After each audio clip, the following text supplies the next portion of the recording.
입고 이 땅에 내려오신 사람으로 태어나신 그날을 기념하는 예수님의 생일 성탄절입니다. 특별히 오늘 이 가운데 성탄의 사랑의 종소리, 축복의 종소리가 아름답게 우리 심령 가운데, 여러분의 가정 가운데 임할 수 있기를 주의 이름으로 축복합니다. 지금 또 우리나라는 심히 곤고하고 무질서하고 어려운 가운데 있습니다. 이번 성탄절을 통해서 평화의 왕으로 오신 예수 그리스도의 참된 평화가, 참된 기쁨이, 참된 은혜가 이 땅의 이 백성들 가운데 다시 한번 가득할 수 있기를 주님의 이름으로 축복합니다. 오늘 본문 말씀에 보게 되면 들에서 양을 치는 목자들이 등장하고 있고요, 또 천사들이 등장하고 있으며, 그 천사가 와서 목자들에게 소식을 전해 주올 때 하늘에 또 수많은 천사들이 등장하고 있음을 보게 됩니다. 그러나 오늘 본문의 이들은 결코 주연이 아니라 조연에 불과합니다. 오늘 본문의 주인공은 두말할 것도 없이 하나님의 아들로 이 땅에 태어나신 예수 그리스도이시죠. 조연들은 단지 아기 예수님이 구주로 나셨다는 사실을 밝혀주고 있을 뿐입니다. 그렇다면 왜 예수님은 하나님이셨음에도 불구하고 인간의 몸을 입고 이 땅에 오셔야만 했는가? 우리는 대강절 넷째 주간을 살아오면서 이 물음에 대한 질문을 하면서 하나님이 들려주시는 음성을 들으며 여기까지 왔습니다. 예수님이 이 땅에 탄생하신 것은 어떤 타 종교의 교주들처럼 어떤 가르침을 주기 위해서, 어떤 이적과 기적을 베풀기 위해서 그렇게 목적을 가지고 오시지를 않았습니다.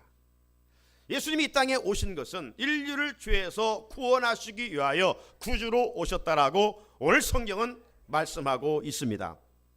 오늘 11절 말씀 중에 너희를 위하여 구주가 나셨으니, 너희를 위하여 구주가 나셨으니, 나를 위하여 구주가 나셨으니,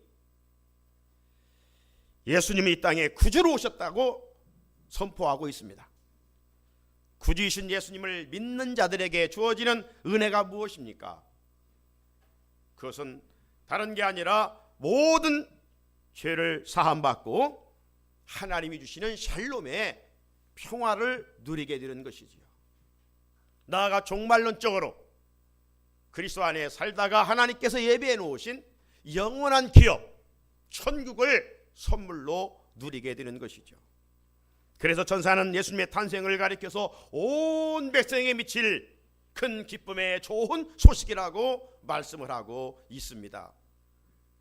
오늘 성탄절 아침에 온 백성에게 미칠 큰 기쁨의 좋은 소식이신 예수의 그 구주 탄생에 대한 말씀을 함께 잠시 나누고자 합니다. 너희를 위하여 구주가 나셨으니, 여기에는 어떤 메시지가 들어있는가? 첫째로는 복음의 선포입니다. 복음의 선포. 자, 오늘 본문 8절에 보게 되면 그 지역의 목자들이 밤에 밖에서 자기 양떼를 지키더니라고 말씀하고 있습니다. 여기에 시작되는 그 지역이란 어느 지역이겠어요? 구체적인 이름이 밝혀있지 않지만 예수님이 베들레헴에서 탄생했으니까 베들레헴에서 그리 멀지 않은 가까운 어떤 한 들녘이라고 할 수가 있습니다. 베들레헴, 이 베들레헴은 전설 속에 나오는 장소가 아닙니다. 실제적인 장소입니다. 우리가 몇 년 전 장기 40주년을 맞아 성기순례 다녀왔었는데 그때 우리는 베들레헴 교회를 다녀왔었지요. 지금도 베들레헴은 이스라엘 땅에 실존하고 있습니다. 아마 오늘 뉴스에도 베들레헴 예수님의 탄생하신 그 성전에서 오늘 많은 지구촌의 사람들이 모여서 구주 예수 탄생을 경배하게 될 것입니다. 그런데 예수님이 탄생하신 밤에 목자들이 밖에서 양떼를 치고 있었습니다. 이 목자들은 지금 우리가 생각하는 목동처럼 참 낭만적인 목동들이 아닙니다. 당시 유대 사회에서 가장 천하고 낮은 계급의 사람들이 누구냐? 세리들, 창기들, 그리고 이런 목동들이었습니다. 그러므로 목동들은 틀에서 양을 지켜야 되기 때문에 안식일을 지킬 수가 없었어요. 그러니 유대 사회에서 얼마나 왕따를 당하고 버림받고 살았는지를 우리가 추측할 수가 있게 되는 것이죠. 그런데 왜 놀랍게도 아기 예수 그리스도의 탄생의 소식이 첫 번째로 다른 사람들이 아닌 그런 비천한 자들에게 전해져야 했는가라고 하는 사실이죠. 왜 그랬을까요? 이 부름에 대해서 일찍이 이사야 선지자에 대한 말씀이 있습니다. 이사야 61장 1절 말씀에 보게 되면 이 메시아의 탄생의 소식이 누구에게 전해진다는가? 거기에 보게 되면 가난한 자들에게, 마음이 상한 자들에게, 포로된 자에게, 갇힌 자에게 이 기쁜 소식이 전해진다라고 말씀하고 있어요. 그렇다면 왜 하나님은 낮고 비천한 자들에게 가장 큰 기쁨의 좋은 소식을 전해 주었을까요? 그 이유는 사도 바울은 이렇게 말씀하고 있습니다. 고린도전서 1장 28절 29절에 보게 되면 하나님께서 세상의 천한 것들과 멸시받는 것들과 없는 것들을 택하사 있는 것들을 폐하려 하시나니 이는 아무 육체도 하나님 앞에서 자랑하지 못하게 하려 하심이라고 말씀합니다. 하나님은 세상의 권력을 잡은 자들, 출세한 자들에게 성탄의 기쁜 소식을 먼저 알려주신 것이 아니라 멸시받고 천대받는 가장 신분이 낮은 목자들을 택하셨고 그들에게 이 기쁜 소식을 전해 주었다 이 말이죠. 왜 그래요? 이는 아무도 하나님 앞에서 자랑하지 못하게 하기 때문입니다. 우리가 오늘 예수를 믿고 구원을 얻은 것은 어떤 우리의 공로나 우리의 노력이 아니라는 사실이에요. 전적으로 주님의 은혜이기에 이 성탄절 아침에 택한 백성들이 성전에 모여서 하나님께 감사함으로 나아가고 있는 것이죠. 사랑하는 우리 성산의 성도 여러분, 받은 바 하나님의 은혜 앞에 우리는 통방의 박사들처럼 보배 앞을 열어 우리의 귀한 예물을 하나님께 드리는 시간을 갖게 됩니다. 그러나 단지 우리가 성탄의 절기헌금을 드리는 것으로 끝난다면 성탄의 그 큰 은혜에 보답하는 삶이 아닐 것입니다. 감사를 기본으로 해서 우리들이 해야 할 일이 무엇입니까? 오늘 천사들이 목자들에게 가서 온 백성에게 미칠 큰 기쁨의 좋은 소식을 전했던 것처럼 또 이 주님의 성탄의 기쁜 소식을 알지 못하고 단절되어 살아가는 자들에게 이 기쁜 소식을 전해줄 수 있어야 됩니다. 오늘 10절에 천사가 이르되 무서워하지 말라. 보라, 내가 온 백성에게 미칠 큰 기쁨의 좋은 소식을 너희에게 전하노라. 천사들은 목자들에게 기쁨의 소식, 구원의 소식, 좋은 소식을 전하러 왔습니다. 이 소식은 이미 유대 이스라엘 백성들이 그토록 기다렸던 소식이었죠. 그러나 기다리다가 예수의 메시아의 사건이 늦춰짐에 따라 어떤 이들은 기다림을 포기하고 있는 사람들도 있었습니다. 그래서 수요예배 때 생각했던 것처럼 시므온과 안나는 성전을 중심으로 금식하며 회개하며 기도하면서 메시아를 기다리다가 기쁨으로 만나는 은혜를 경험하지 않았습니까? 오늘 들에서 양을 치던 목자들은 이 기쁜 소식 앞에 먼저 반응은 무서워 떨었다라고 말하고 있어요. 왜 그렇습니까? 그들은 메시아의 소식을 몰랐기 때문이었습니다. 하지만 이 사실을 목자들을 통해서 선사들을 통해서 전해 들었을 때 그들의 무서움은 다 사라지고 하늘로부터 임재하는 큰 기쁨을 경험하게 되었습니다. 아기 예수님의 성탄을 맞는 우리들도 오늘 이런 은혜를 입어야 됩니다. 지난 한 해를 살아오면서 우리는 이런저런 일들로 인하여 아픔이 있습니다. 고통이 있습니다. 힘듦이 있습니다. 눈물이 있습니다. 지금도 어떤 문제로 염려가 있고 근심이 있고 걱정의 포로가 되어 있는 우리 성도들도 있는 줄 압니다.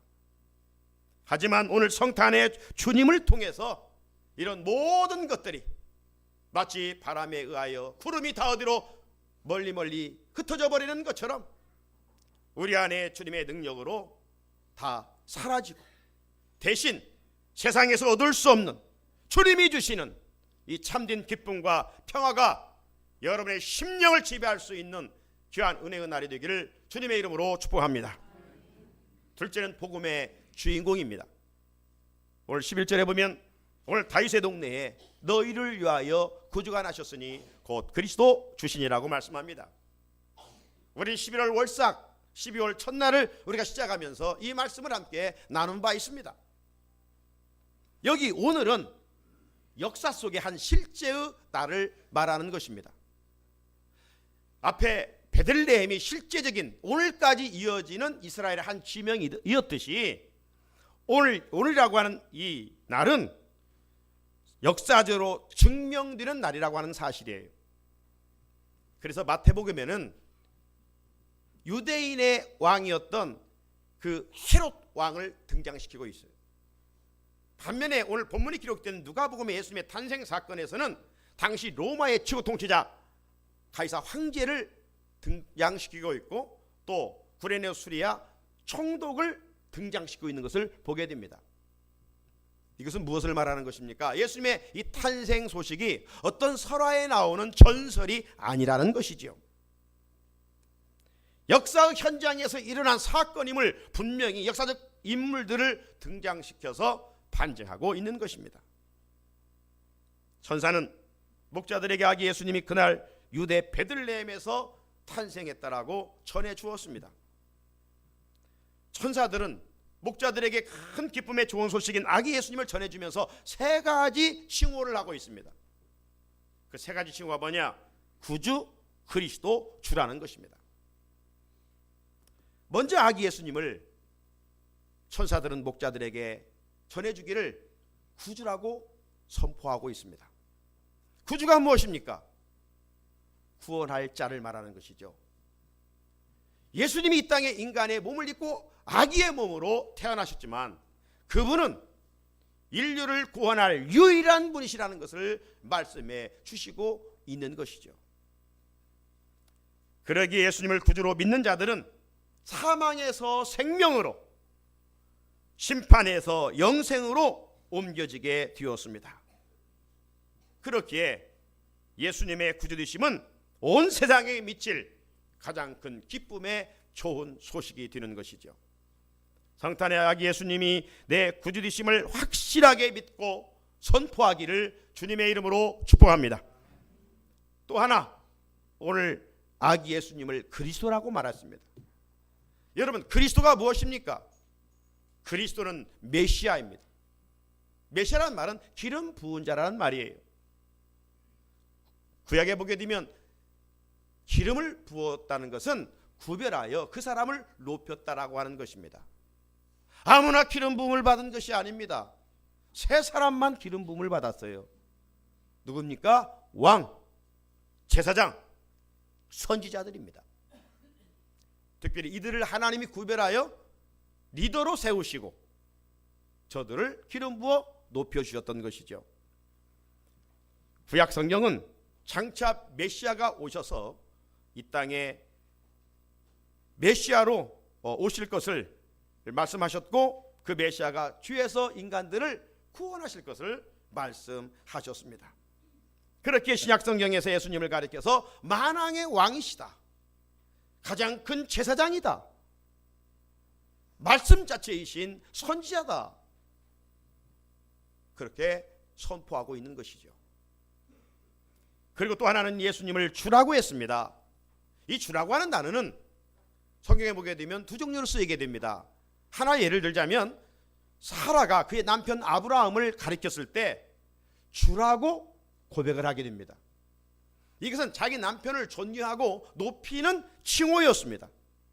영어 성경에 보게 되면 이 주를 로드라고 영어 시작 알파벳이 소문자로 기록이 되어 있습니다.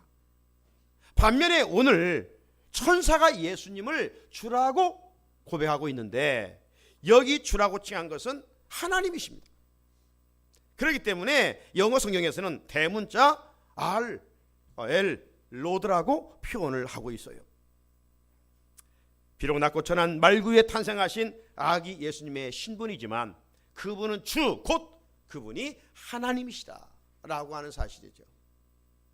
그래서 일찍이 이사야 선지자는 이사야 9장 6절에서 이는 한 아기가 우리에게 낳고 한 아들을 우리에게 주신 바 되었는데 그의 어깨에는 정사를 메었고 그의 이름은 기묘자라 모사라 전능하신 하나님이라 영존하시는 아버지라 평강의 왕이라 할 것임이라고 했습니다. 여러분, 비천한 가운데 태어나신 예수 그 아기가 왜 메시아가 되는 것입니까? 그 이유는 하나입니다. 그분은 인간의 몸을 입고 오셨지만 본질적으로 하나님이시기 때문에 그렇습니다. 그분은 인간의 몸을 입고 오셨지만 그에게는 죄가 없으신 의로우신 분이기 때문입니다. 이런 위대한 예수님이 강보에 쌓여 구유에 태어나셨습니다. 예수님은 우리를 구원하시기 위하여 사람이 되셨고 가장 낮고 비천한 자리에 찾아오셨습니다. 그렇다면 예수님은 주 곧 하나님이신데 왜 왕궁에 태어나지 않으시고 가장 비천한 자리에 강보에 쌓여 구유에 되어 오셨을까요? 그 이유는 가난한 우리를 부유하게 하기 위함이라고 사도 바울은 우리에게 말씀해 주시고 있습니다. 고린도후서 8장 9절에 보면 우리 주 예수 그리스도의 은혜를 너희가 알거니와 부유하신 이로써 너희를 위하여 가난하게 되심은 그의 가난함으로 말미암아 너희를 부유하게 하려 하심이라. 우리를 부유하게 하기 위하여 주님이 이 땅에 오셨다는 말씀입니다. 사랑하는 성산의 성도 여러분, 예수님이 하나님이셨고 높고 높은 보좌에 계셨지만 낮고 천한 자리에까지 종의 몸을 입고 이 땅에 오셨습니다. 예수님의 낮아지심은 마침내 우리의 높아짐을 의미하는 것입니다. 그러므로 이제는 우리가 주님을 위하여 낮아져야 할 때입니다. 그의 말씀 앞에 마음에 무릎을 꿇고 경배드려야 할 때입니다. 예수님이 죽으심으로 이제 우리가 살아났습니다.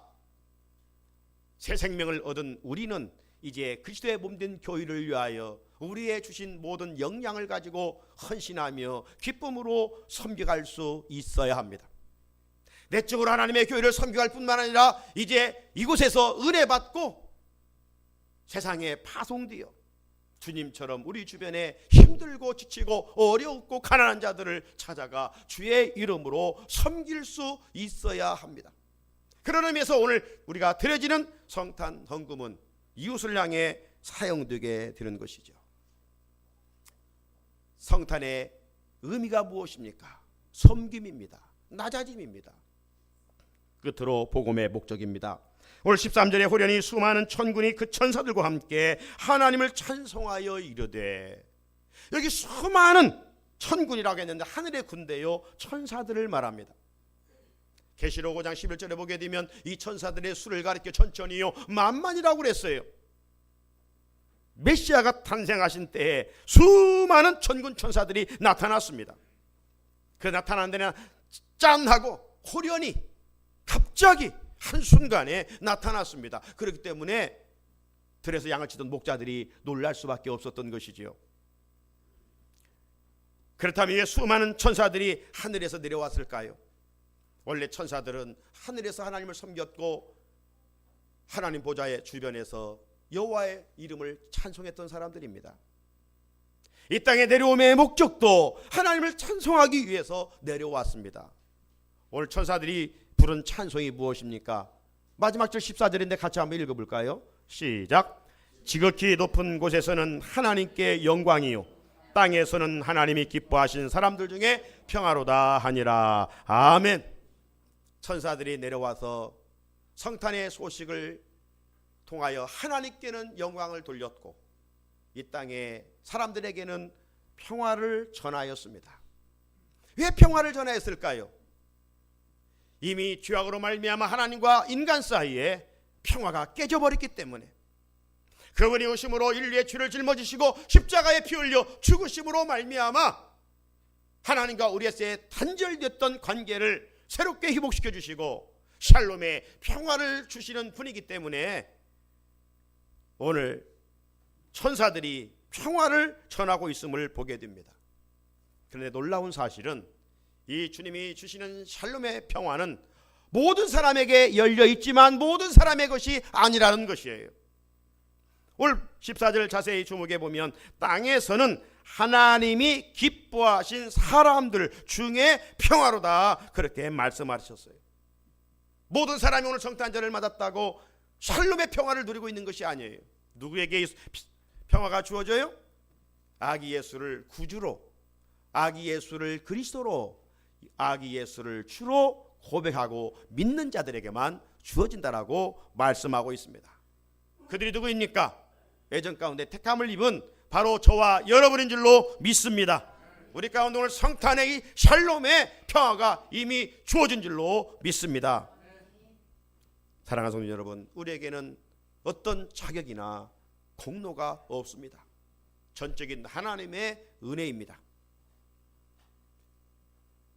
그러므로 천사들이 하나님을 찬송하며 하나님께 영광을 돌렸듯이 오늘 2016년 성탄절을 맞아서 우리 교회학교 어린이들이 준비한 찬양과 몸짓으로 오늘 지온 찬양등에 준비한 성탄 칸타타로 하나님께 영광을 돌리고자 합니다. 함께 기쁨으로 참여하면서 하나님께서 예수님을 통해 주시는 참된 평화가 풍성히 경험되어지는 은혜가 있기를 축복합니다. 나아가 온 백성에게 미칠 큰 기쁨의 좋은 소식을 모르는 자들에게 전하여 이 참된 평화를 함께 공유할 수 있도록 해야 할 것입니다. 이것이 2016년 성탄을 맞는 구원받은 하나님의 자녀의 태도인 줄로 믿습니다. 메리 크리스마스. 우리 다 같이 찬송가 121장 우리 구주 나신 날 우리 함께 찬송하면서 성탄 예물과 우리 주일 예물을 같이 드리도록 하겠습니다.